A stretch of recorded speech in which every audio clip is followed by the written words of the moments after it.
सहज बोललं तरी तेजस महाराज भांडण लागतं की आपल्या संतांच्या वाणीमध्ये फरक आहे. आपल्या वाणीचा विचार केला आपण सहज बोललं तरी भांडण लागतं.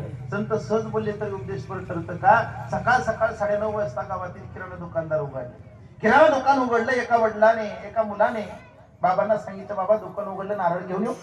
बाबांनी सांगितलं, जा पळत पळत जाऊन किराणा दुकानामधून एक नारळ घेऊन ये. पळत पळत गेला.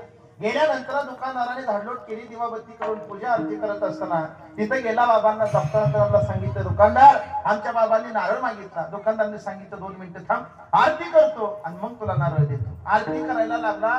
पोराने इकडं तिकडं बघितलं. सहज बघता बघता दुकानदाराच्या केसापासून, दुकानदाराच्या डोक्याच्या केसापासून पायाच्या नाकापर्यंत 2-3 वेळा असं खालीवर पाहिलं आणि गालात हसला. दुकानदाराने आरती झाल्या विचारलं, का रे हसला? काही नाही. हसला का? जाऊ दे म्हणून म्हणला, सांगितलं तुमचं भांडणं लागते म्हणला, तुम्ही चिडतात, पण हसला का?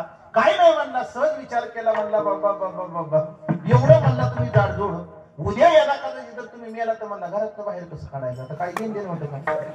कमी ज्ञानाला वळवळ जास्त.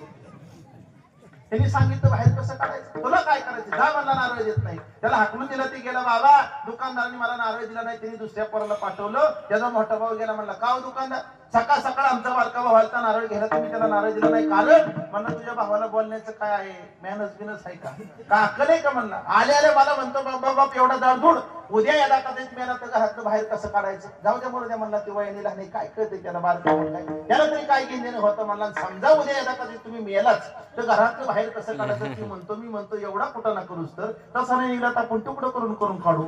म्हटलं की त्याचाच भाव वाटला. त्यांनी जोरात असा नारळ उघडला. पळतच गेलं. बाबा मला सुद्धा नारळ दिला. ती म्हणला, तुम्ही दोघं शानी, तुम्ही बाजूला सारखा, मी जातो. आता काका ती त्यांचा बापच होता.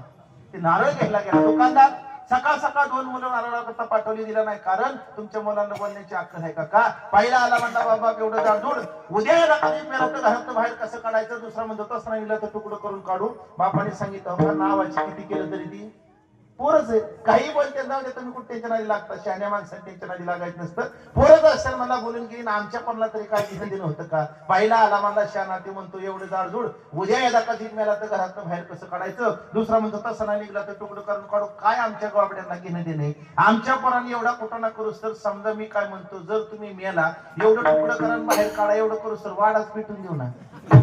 ही आपली वाणी.